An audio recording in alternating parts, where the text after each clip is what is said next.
My son forgot I was waiting. If any part of this feels familiar to you, I'd love to know where you're tuning in from. The nurse came back the second time, her smile strained at the edges. He's still not here, dear, she said, her voice soft but carrying the weight of explanation she shouldn't have had to give. It had been over an hour past the discharge time. My procedure was routine, outpatient, but required someone to collect me. He'd promised. Said he'd be there by 10 a.m., waiting in the car park of Huntington Hospital, Pasadena, California. Now it was 11.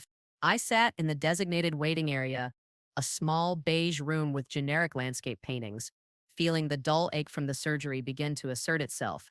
The receptionist glanced over, then quickly looked away. It was a small indignity, but it felt large in the quiet room. It wasn't the first time he'd been late, not by a long shot, but this felt different. This wasn't a missed dinner reservation or a delayed response to a text.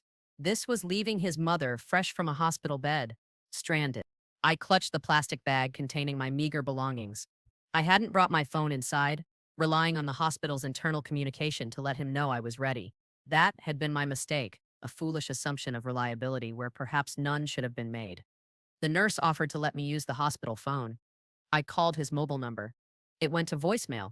I tried his work number. He owned a small landscaping business. Flexible hours, supposedly. It rang unanswered.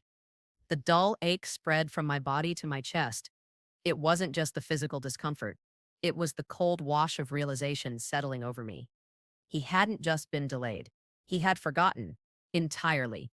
The day, the time, my need.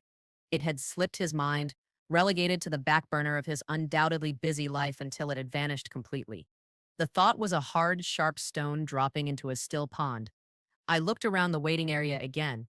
Other people were being collected, their family members appearing promptly, offering helping hands, concerned words. They laughed quietly, discussed lunch plans.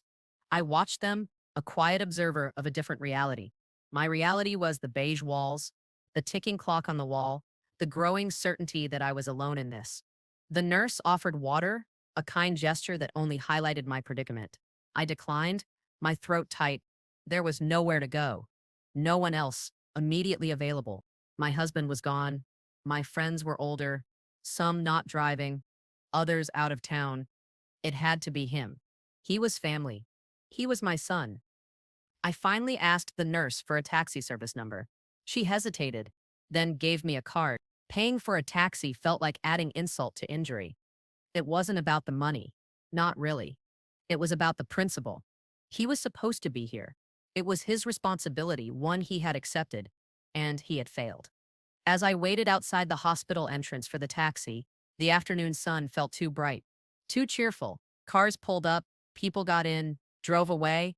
None of them were him. The air smelled of exhaust and the distant sweet scent of jasmine. I closed my eyes for a moment. A wave of exhaustion washing over me. It was a different kind of exhaustion than the physical recovery. It was the weariness of a lifetime of small disappointments accumulating, finally reaching a point of critical mass. The taxi ride home through the familiar streets of Pasadena felt surreal. I directed the driver to my quiet street, past the bungalows with their manicured lawns and rose bushes. This was my home, the one I'd lived in for 30 years, the one where I'd raised him. The house felt like a sanctuary, but also like a cage. It held memories, warmth, but also a profound loneliness that incidents like this underscored. I paid the driver, the transaction feeling transactional in a way that family should never be. I walked up the short path to my front door, the key heavy in my hand. The house was silent when I entered, the air cool and still. He hadn't called. He hadn't texted. There was no message waiting, nothing. The silence was deafening. I put the hospital bag down on the hall table. It seemed absurdly small, containing so little, yet representing a significant event in my day, one that had gone unnoticed by the one person who should have noticed most. I walked into the kitchen. The sink was empty, the counter clean, everything was exactly as I had left it that morning. The ordinariness of it felt wrong.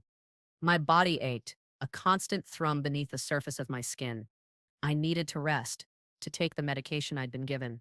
But first, I stood in the middle of the kitchen, the silence pressing in, and felt the full weight of his absence. Not just from the hospital curb, but from the consideration and care that should exist between a mother and her son. I brewed a cup of tea, the ritual mechanical, a way to occupy my hands and mind. The steam rose from the mug, warming my face slightly. I sat at the kitchen table, the familiar wood grain under my fingertips. How many times had he sat across from me here? Breakfasts before school, talks about his day, later, discussions about his future, his plan. I had always been here, a constant presence, a safety net. Had he come to see the net as the ground itself? Something always there, solid, requiring no maintenance, no thought. The tea cooled in the mug. My leg throbbed faintly. This felt like more than just forgetfulness. It felt like a statement, a quiet, unintentional statement that I was not important enough to remember, not important enough to prioritize, even after a hospital procedure. I finally went to lie down. The bedroom was dim, the curtains drawn against the afternoon sun. I stretched out on the bed, pulling the covers over me. Physical recovery required rest. Emotional recovery felt impossible at that moment.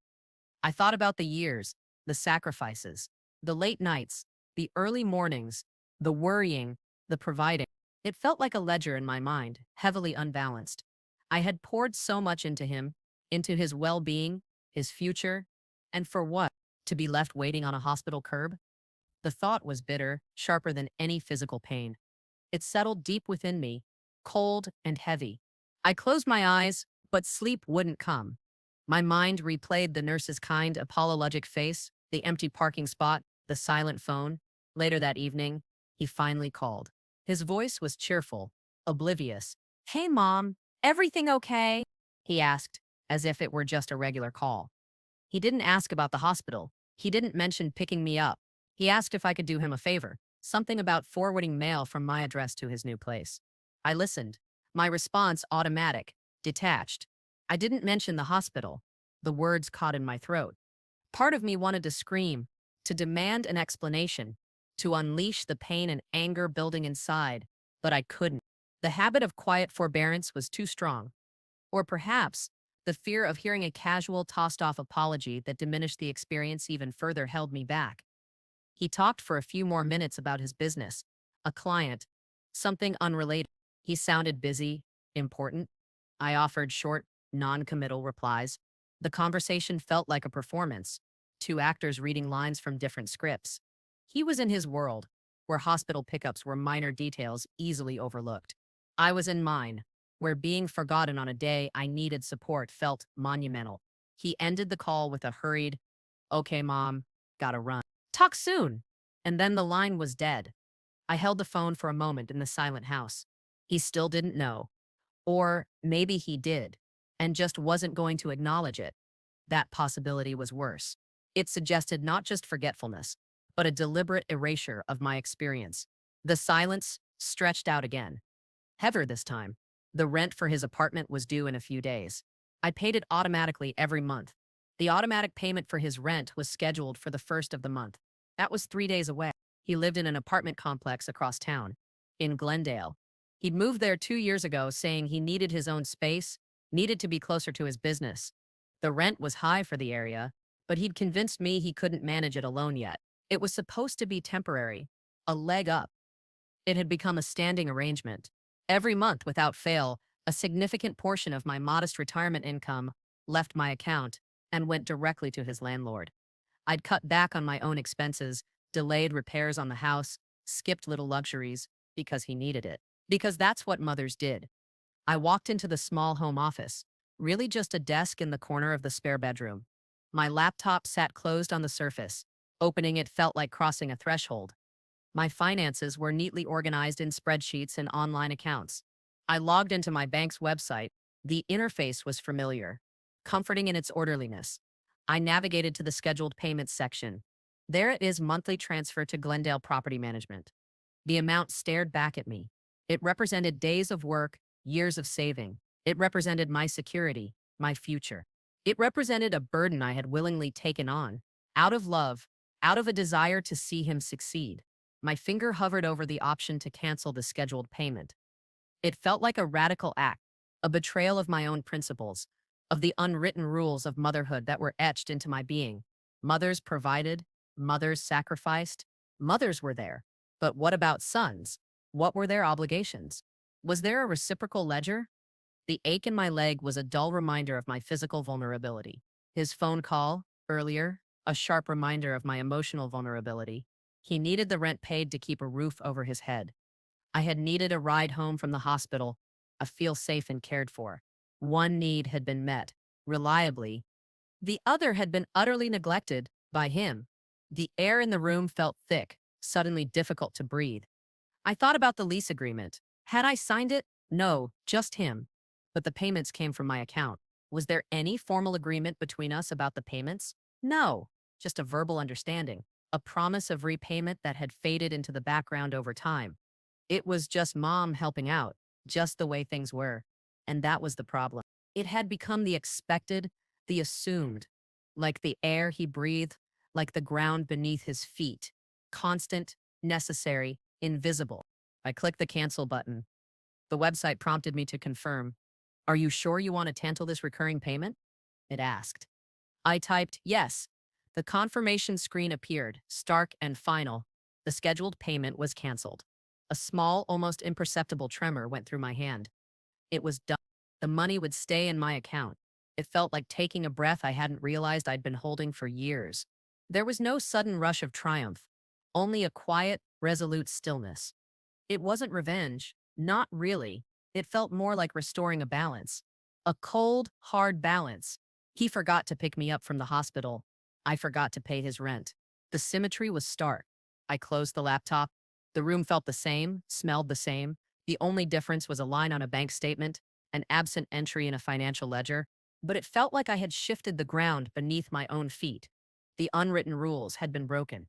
The silence from him over the next few days was a different kind of silence than the one after the hospital. This one was pregnant with anticipation. The rent was due. He would notice soon. I went about my usual routine. Watered the plants, did a load of laundry, made my meals. Each simple act felt charged with a new significance. I was doing these things for myself, in my home, a home secured by my own efforts, my own resources. I avoided looking at my phone. I knew a call or a text would come eventually. He would need the money. He would expect me to fix it. He would probably be angry, confused. He wouldn't connect it to the hospital. Or maybe, deep down, he would. Maybe the missing money would force him to confront the missing care. That was the hope, wasn't it? Not to punish him, but to make him see, see what he had done, or rather what he hadn't done. The days ticked by slowly. The first of the month arrived. The bank statement showed the money still in my account. A small victory, quiet and internal. I had a friend, Carol, who lived a few streets over. We'd known each other for 20 years.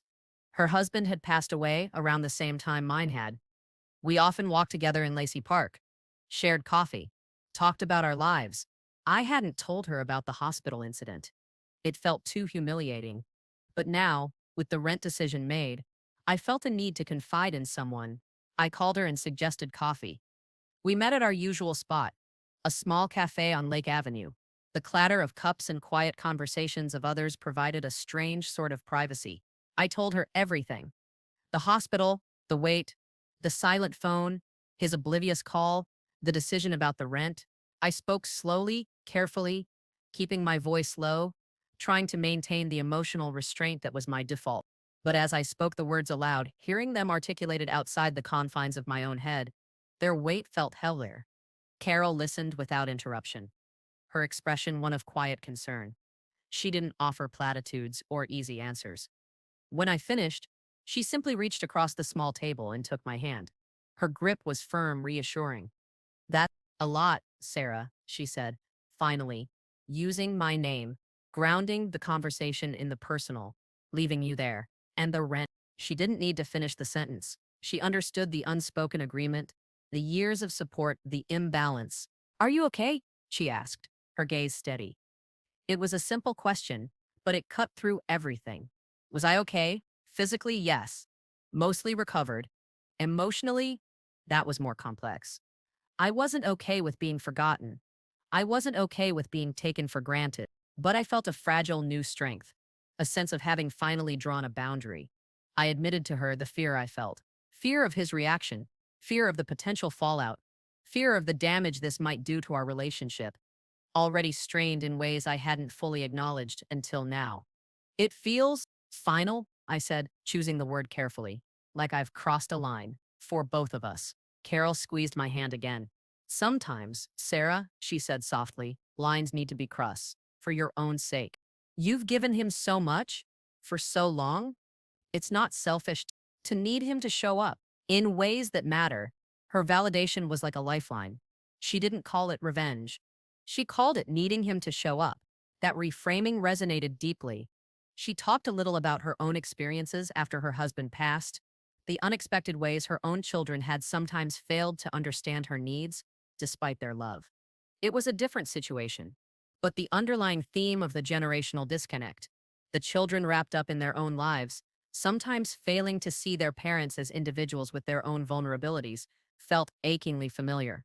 We finished our coffee. As we parted ways outside the cafe, she hugged me. You did what you needed to do, Sarah, she murmured. Don't let anyone make you feel guilty for it.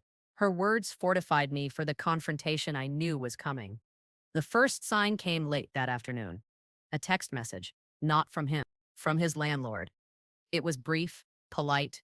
Peterson, regarding the May rent for son's address. We show it has not been received. Please advise. He must have given them my number at some point, as a point of contact, maybe when setting up the automatic payment years ago. I hadn't thought of that. My heart gave a jolt. He hadn't told them I was paying.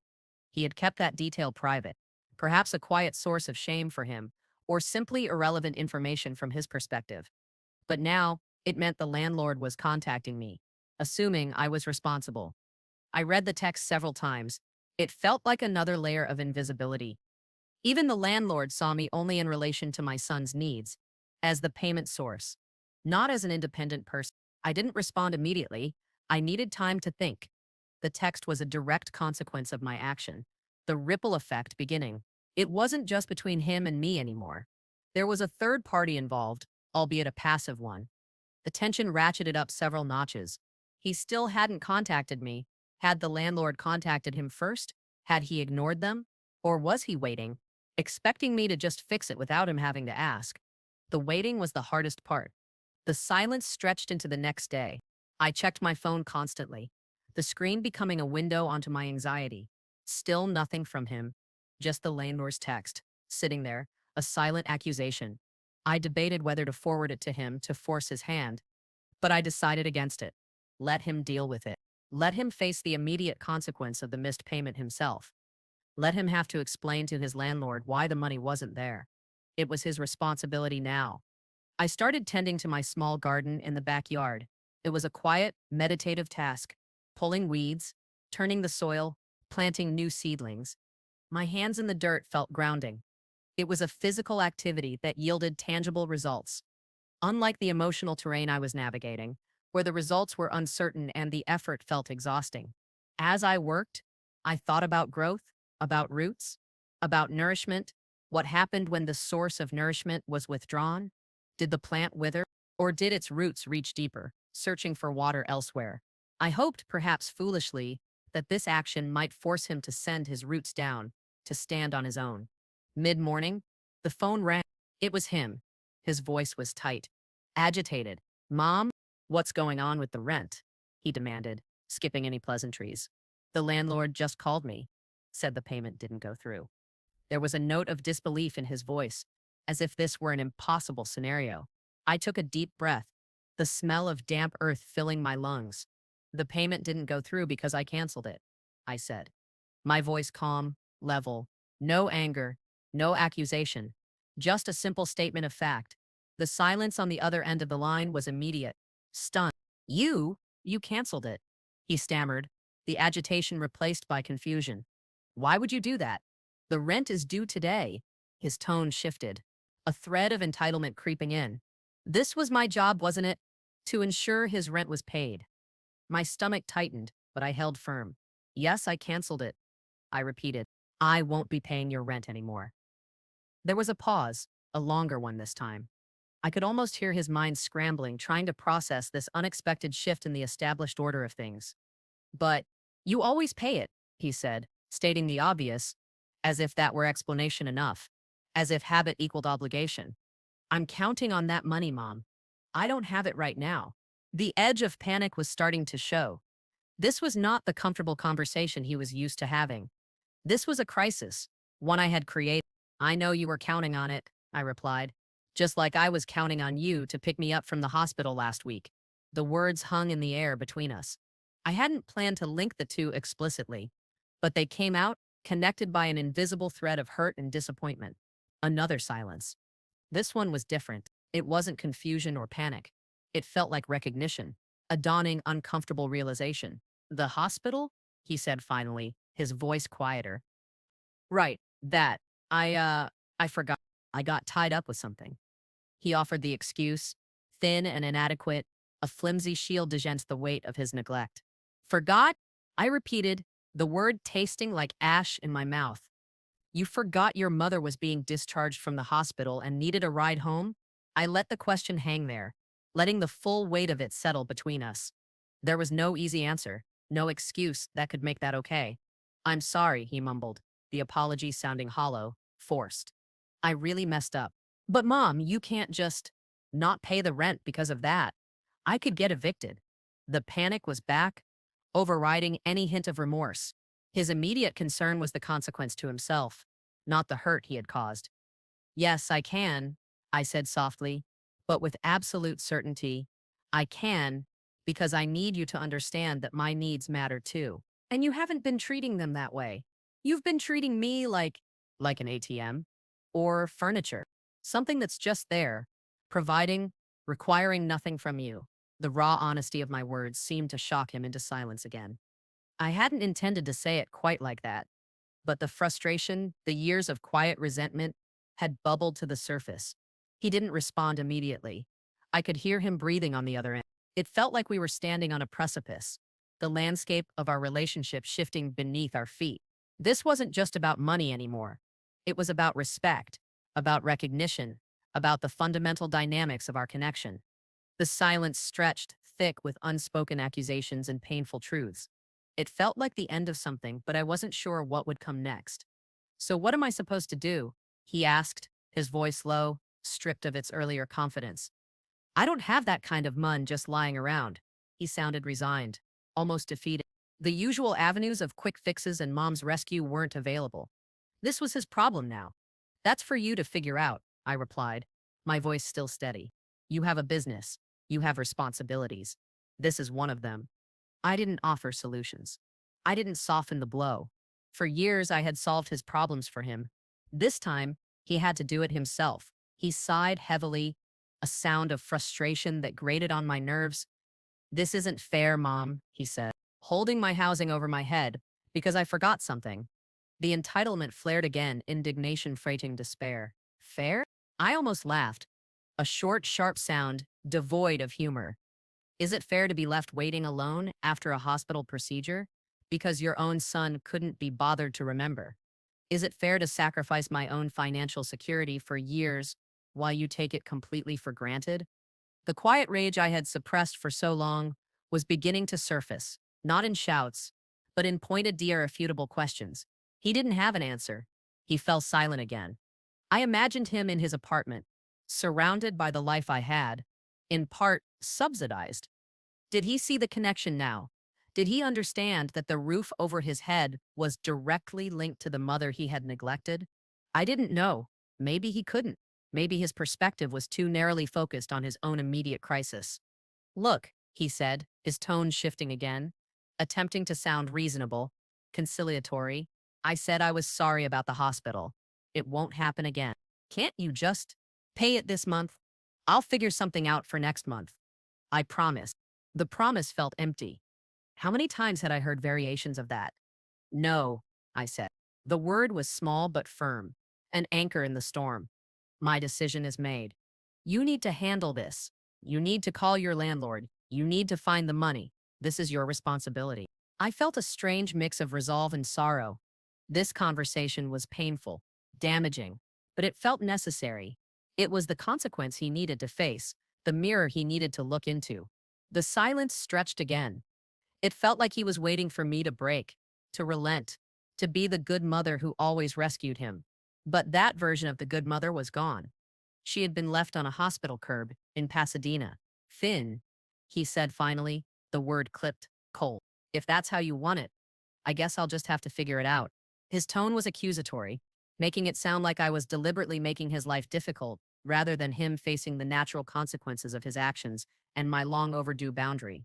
Yes, I said, accepting the coldness. That's how it is. There was nothing more to say. The lines had been drawn, the positions taken. He didn't apologize again. He didn't express understanding or empathy for my feelings. His focus remained solely on the immediate problem of his rent. Okay, he said, the word dismissive, cutting the connection emotionally before the call ended. Goodbye, Mom. And then he hung up. The click of the line disconnecting echoed in my quiet kitchen. I stood there for a long moment, holding the silent phone. The conversation hadn't been a shouting match or a dramatic confrontation. It had been quiet, tense, filled with pauses and loaded words. It had been devastating in its own way. It confirmed the emotional distance that had grown between us, the fundamental misunderstanding of each other's needs and realities. He saw me as a resource. I saw him as a son who had forgotten me. The garden outside seemed peaceful, indifferent to the turmoil within. My legs still ached, a physical reminder of the inciting incident, the point of no return. I looked at my phone again.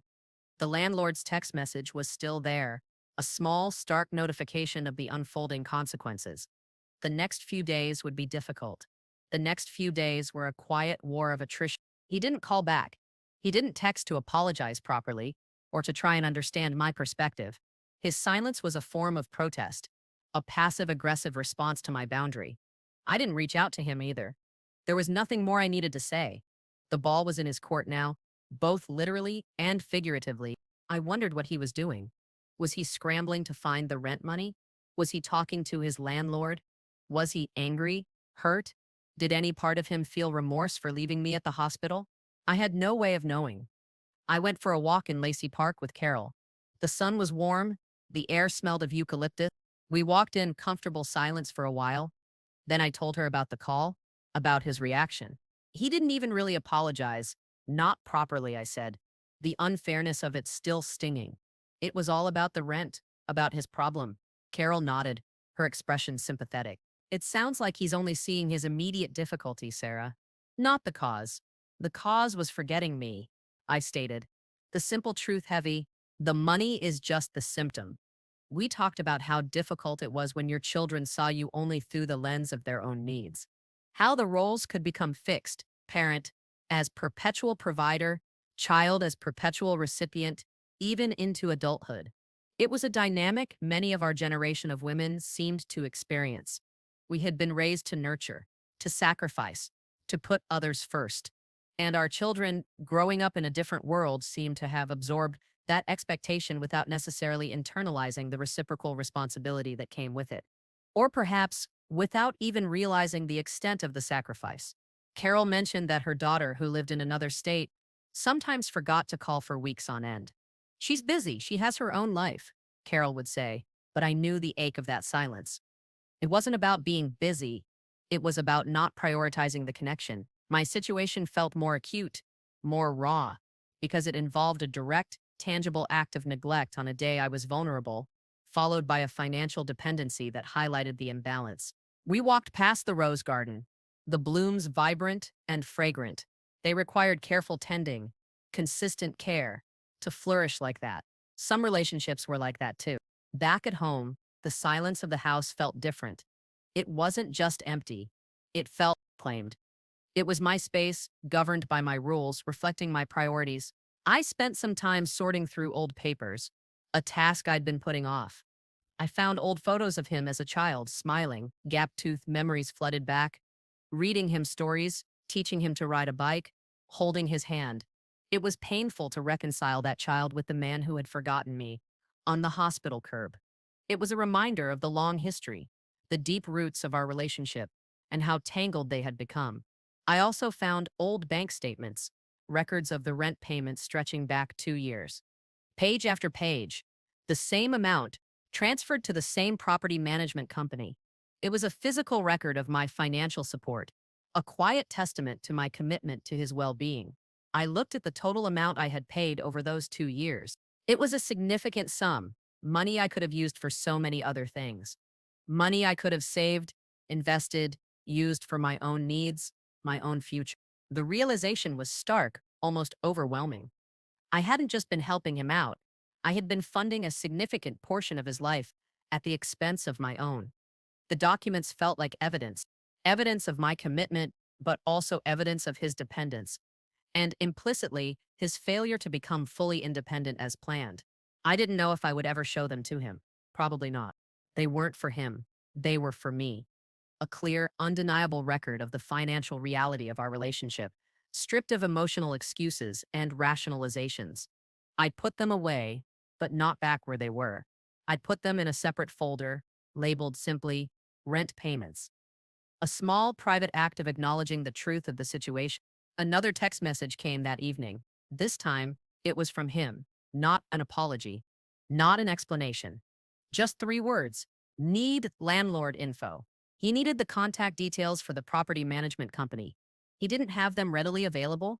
Had he ever dealt with them directly? Or had I handled everything? The thought made me wince. How much had I shielded him from the practical realities of being an adult? Too much, clearly. I considered ignoring the text. Let him figure out how to find the information himself. But that felt petty, counterproductive. I wanted him to face the problem, not be blocked by a simple piece of information. I found the landlord's number and email address in my records. I typed them into a text message. I hesitated before sending it. Should I add anything? A condition? A comment? No. Keep it clean, simple. Just the information requested. I sent the text. Landlord contact, phone number, email address. No salutation, no sign-off. Just the facts. A few minutes later, I received a reply. A single word, thanks. It was curt, functional. No warmth, no acknowledgement of the tension between us. Just the bare minimum. It spoke volumes. He was willing to communicate only when he needed something from me, even something as basic as contact information. The next day passed in silence. No more texts from him, no calls. I assumed he was dealing with the landlord, trying to make arrangements. I wondered if he had managed to scrape together the money. Did he have savings? Could he borrow from a friend? It shouldn't have been my concern anymore, but the maternal worry was deeply ingrained. It was hard to just switch it off. I kept busy, trying not to dwell on it. I baked a cake, a simple lemon drizzle. The smell filled the kitchen, a comforting aroma. Baking was another ritual, a way to create something tangible and sweet in a world that felt increasingly uncertain and sharp-edged. As I waited for the cake to cool, I sat at the kitchen table looking out the window at my backyard. The garden looked healthy, thriving. It responded to care and attention. If you watered it, it grew. If you neglected it, it withered. Simple cause and effect. People were more complicated. You could pour years of effort into them, and they could still forget you were waiting. The cake was ready. I cut a slice, the steam rising faintly. It tasted good, bright, and clean. A small pleasure, something I did purely for myself. Later that week, I received a letter in the mail. It was addressed to my son, but it was forwarded from his old address. I recognized the return address, Glendale Property Management. It was an official-looking envelope. My stomach clenched. Had he failed to pay? Was this an eviction notice? The thought sent a jolt of anxiety through me. Despite everything, I didn't want him to be homeless. That wasn't the point of this. The point was for him to understand, to take responsibility. But the real-world consequences felt suddenly frightening. I held the letter for a moment. I could open it. I could see what was happening. But it wasn't addressed to me. It was his mail, his problem. Opening it felt like crossing another line, one that wasn't mine to cross. It felt like interfering, like taking the problem back into my own hands, which was exactly what I was trying to stop doing. I put the letter down on the hall table, next to where I'd put the hospital bag that day. It sat there, a silent, ominous presence. It was a physical manifestation of the consequences unfolding, a reminder that this wasn't just an abstract lesson. It had tangible, potentially severe results. I didn't call him about the letter. He knew his rent was due. He knew the payment hadn't been made. It was up to him to manage the fallout. It felt harsh, but necessary. I went to bed that night, the letter sitting on the hall table. A dark weight in the quiet house. Sleep was restless. I dreamt of waiting rooms and empty spaces. In the morning, the letter was still there. I made coffee, ate a piece of the lemon cake. The ordinariness of the morning felt in stark contrast to the tension the letter represented. I decided I would mail the letter to him. That was my responsibility, to forward his mail, not to act on it, not to solve the problem it contained, but simply to ensure he received it. It felt like a small, practical step, a way to engage with the situation without being consumed by it. I found an envelope, addressed it to his Glendale apartment, and put the landlord's letter inside. I walked to the mailbox at the end of the street. The air was cool and crisp. Sliding the envelope into the slot felt like releasing something. I wasn't holding on to his problem anymore. I was sending it back to him, where it belonged. Later that week, I received another call from him. This time, his voice was subdued, tired. "I got the letter," he said, without preamble. "From the landlord." There was a pause. "They said I have 5 days to pay or they'll start eviction proceedings." The reality of his situation was clearly sinking in. It wasn't an empty threat anymore.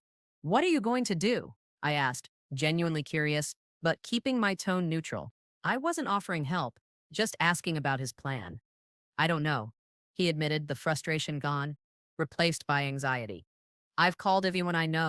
I can maybe borrow some from a friend, but not the whole amount." It's short notice. He sounded like a child who had suddenly encountered a problem too big for him to solve. The contrast between this conversation and the confident calls about his business was striking. This was the reality I had shielded him from, the consequences of not having a safety net, of not having built up his own reserves. "It is," I agreed. "Short notice when you leave things until the last minute."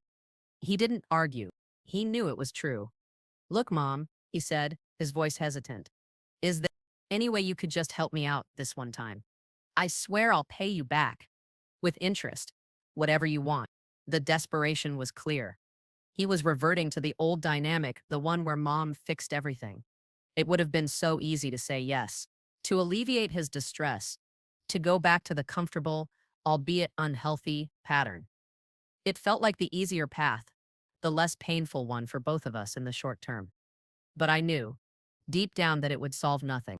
It would only reinforce the behavior, delay his growth, and erase the boundary I had finally managed to draw. "No," I said again. The word was still small, but it held the weight of my resolve. I meant what I said. This is your responsibility. You need to find a way to handle it. You need to figure out what happens when you don't plan, when you take things for granted. It felt incredibly difficult to say. Every maternal instinct screamed at me to help him, to rescue him from the brink. But the memory of sitting on that hospital curb, of his cheerful, oblivious phone call, of the years of quiet sacrifice, held me firm. This was for his own good, I told myself, and for mine. "So, that's it?" he asked, a bitter edge returning to his voice. "You're just gonna let me, what? Get kicked out? After everything?" He was trying to make me the villain, to shift the guilt onto me. "No," I corrected him calmly. "I'm not letting you get kicked out. You put yourself in this position. You need to get yourself out of it." It was a subtle but crucial distinction. I wasn't the active agent of his potential eviction. I was simply no longer his rescuer. He had to face the consequences of his own actions and inactions. He was silent for a moment. I could almost hear the wheels turning in his head, searching for another angle, another way to persuade me. But there wasn't one. The boundary was clear, the resolve unwavering. "I don't know what I'm going to do," he said, his voice tight with frustration and fear. I might have to move back home. The words hung in the air, a new possibility, one I hadn't fully considered. Moving back home. It would solve his immediate housing crisis, but it would create a whole new set of challenges for both of us. Was that what he expected? That I would rather have him move back in than face the consequences of his unpaid rent? "That's an option," I said carefully, not committing to anything. But it would mean changes, rules, responsibilities. It wouldn't be a free ride. I wanted to make it clear that moving back wouldn't be a simple reversion to childhood dependency. If he came back, it would be under different terms, terms that acknowledged the need for mutual respect and responsibility. He didn't respond immediately. The silence felt thoughtful this time, perhaps the first sign that he was truly considering the gravity of his situation and the potential paths forward. It wasn't about getting Mom's money anymore. It was about finding a place to live and the limited options available to him. The phone call ended shortly after, not with anger, but with a heavy, unresolved uncertainty. The 5-day deadline loomed.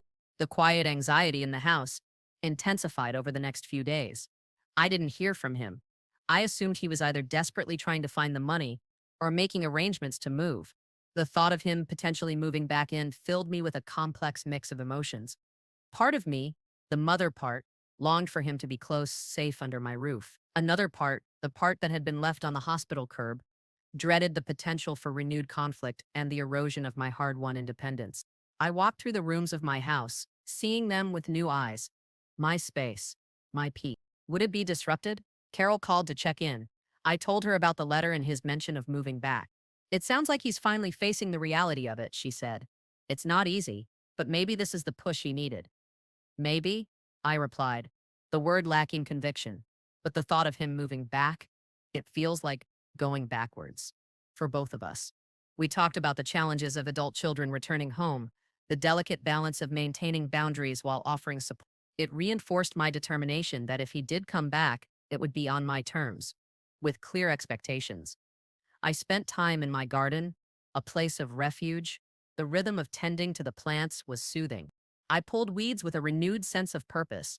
This was my space, my life, and I was actively cultivating it. It felt like a metaphor for the emotional work I was doing, clearing out the unwanted, nurturing the growth I wanted to see. The scent of the earth was grounding, real. It was far removed from the abstract worries about bank accounts and eviction notices. This was life, simple and tangible. On the 5th day after the letter arrived, the day the eviction proceedings could begin, I received a text message. It wasn't from him. It was from Carol. Thinking of you, it read, followed by a simple heart emoji. It was a small gesture, but it meant a lot. It reminded me I wasn't entirely alone in this, that there were people who saw me, who supported my quit struggle. It gave me a little strength as the day wore on, heavy with unspoken anticipation. Late that afternoon, my phone rang. It was him. My heart rate picked up. This call would likely tell me what had happened. Had he found the money? Was he calling to say he was moving back? Mom? His voice was tentative, softer than it had been during our last conversation. Hi, I replied, keeping my voice calm. What's happening? There was a pause. I paid it, he said finally. It was close. Had to borrow some from a friend and use my emergency fund. The landlord accepted it. A wave of relief washed over me, unexpected and powerful. He had done it. He had faced the problem and found a solution himself. He hadn't come crawling back. He hadn't been evicted. He had taken responsibility. That's good, I said, genuinely meaning it. I'm glad you were able to sort it out. Yeah, he said. Another pause. It was stressful. He admitted it. He acknowledged the difficulty. It wasn't much, but it was a step. I guess you were right, he mumbled, his voice low. About needing to figure things out, a mouse. It wasn't a full apology, not for the hospital, not for taking me for granted, but it was an acknowledgement of the lesson, of the shift that had occurred. It was perhaps the closest I would get to him admitting the connection between his neglect and my action. It's a hard lesson, I said softly, but an important one. We talked for a few more minutes. Not about the rent, not about the hospital, just small talk about my garden, about his work. The conversation felt different, less transactional, less strained. There was a fragile sense of rebuilding, of finding new ground to stand on. He didn't ask for anything. I didn't offer anything. It was just Chin. A conversation. Before he hung up, he hesitated. Mom, he said, his voice a little clearer. About the hospital. I really am sorry. It was a stupid, careless thing to do. I don't know how I forgot. There's no excuse. The apology was quiet, late, but it felt more sincere this time. It wasn't tied to needing something from me. It was simply stated, a fact acknowledged. Thank you, I said, the words feeling strangely light. I appreciate you saying that. Okay, Mom, he said. I should go. Just wanted to let you know about the rent, and I'll call you soon. Properly. Okay, I replied. That would be nice. And then the call ended. I sat for a moment, the silence after the call different from all the silences before. It wasn't empty, or heavy, or tense. It felt peaceful. He had faced the consequence. He had acknowledged his mistake. The imbalance wasn't magically fixed. The years of taking for granted weren't erased, but a step had been taken. A crucial step by him. I walked into the kitchen. The last slice of lemon cake was sitting on the counter. I hadn't eaten it yet. I took a plate, picked up a slice, and walked out into the backyard. I sat on the small patio chair, looking out at my garden, the late afternoon sun warm on my face. I ate the cake slowly, savoring the taste. It was sweet, with a tart edge, a good balance. My body felt calm. The ache in my leg was a distant memory. The house behind me felt like my own, truly mine. I had faced a difficult truth, set a hard boundary, and navigated the fallout. It hadn't been easy, but sitting there, in my quiet garden, eating my cake, I felt a profound sense of relief and, for the first time in a long time, a quiet, steady sense of being okay. The money saved from the rent payments was still in my account. I hadn't decided what to do with it yet, but it was my money. And the future felt a little more open, a little more mine.